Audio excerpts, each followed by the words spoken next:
Boom shakalaka, what is going on, everybody? Randall here from Crypto Love, and today on this green day we're going to be talking about, can Bitcoin's uptrend last, or is it heading back down? We'll be taking a look at that and also some of the latest news right after a message from our sponsor.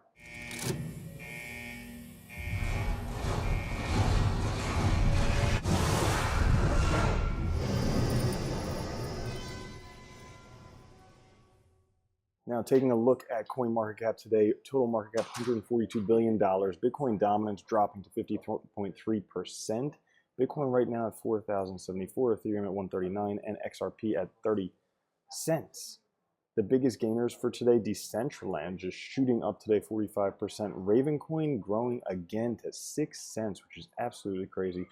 Tezos up 11%, Nulls up 10%, and Aeon up 10%. The biggest losers for today, Repo, which went up pretty big yesterday, ABBC Coin, and Ravane. Now, what is going on with Bitcoin? Well, I'll tell you, there's a whole bunch of wedges and lines and everything going on. But just recently, in the past day, Bitcoin actually broke through what was the year-long downtrend. Broke through for a moment, and as you can see, it is kind of hovering right there at the line for the upper channel for the year-long downtrend. So we'll see if it can actually stay outside of there. What has happened is this this wedge from the past month, it wasn't able to break out of there, and also did not break above the 200-week EMA.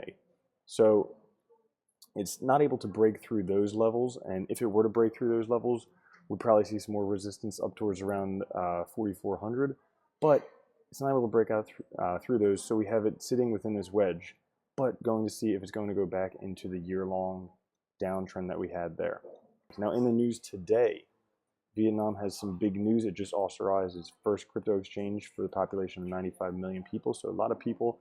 Cron Ventures and a blockchain company from Switzerland has signed an MOU between them and LinkedIn Group, basically enabling the first crypto exchange to a large population in Vietnam. Now, this comes after last year when there were some problems with fraudulent ICOs in Vietnam, and because of that, they made it very tough for anything to happen with cryptocurrencies. But this is good news for the whole entire country. Tron is in the news today, launching a Snapchat competitor. So it's BeLive, the new live streaming app from BitTorrent. You can actually use BitTorrent token. They have a live demo that's up and working. You can try it out. And apparently this will be something where anyone has streaming access can go ahead and you can watch videos, you can see festivals, you can just hang out with your friends, all of that using BitTorrent. So that's potentially good news for Tron. Cardano in the news today. Basically, within the past day, they were added to the Ledger Nano S. And because of that, price has increased quite a bit over the past month, about 50% price increase over the past month. But that's great because now people can store their ADA, some in cold storage, somewhere that's secure. Fidelity in the news today. Basically, this tweet here, Fidelity's cryptocurrency culture is bonkers. Literally hundreds of passionate advocates at every level of seniority in the firm. They have more people working in crypto than the 5 biggest crypto funds combined. So that's a lot of people working in crypto. And in fact, they're even more even more bullish on crypto now than when prices were higher, which kind of makes sense because, you know, it can't go down very much more from where it is. They go on to say further that it's still very much an early adopter market. So I think we're hearing this time and time again that we are still somewhat early adopters in this space.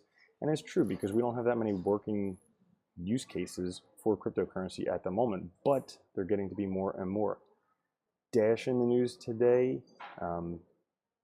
They are basically trying to get people to use Dash in Nigeria.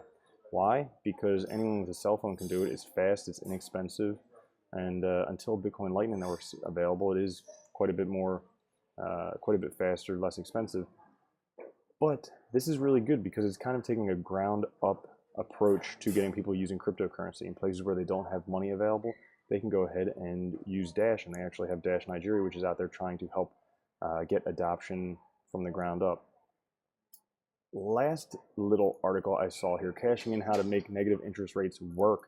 So the last time there was an economic recession in 2008, interest rates dropped some to 0%. Well, they're taking a look at the IMF is taking a look at, for the next recession, which will probably be 2021 or somewhere around there, to actually have a negative interest rate. So what that means is that if they may put their, a central bank could reduce the policy rate from 2% to a -4% to counter a severe recession, which is likely to happen in the next few years. And what that means is that without cash, depositors would have to pay the negative interest rate to keep their money in the bank, making consumption and investment more attractive. So that's crazy. That means you actually have to pay money to keep your money in a bank.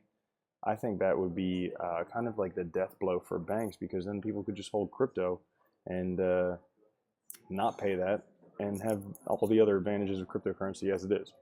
So guys, that's all the news updates for today. Just a reminder, I've been trading with signal profits for the past like 6 months, doing daily trading signals, getting returns like 148% in 12 hours, 64% in a day, 20% in 20 hours. It's good. There's a lot of trades. There's community. There are chat groups on there. There's tutorials how to trade and everything like that. That matched with 3 commas works really well. And then also make sure you check out the Monarch wallet at monarchtoken.io.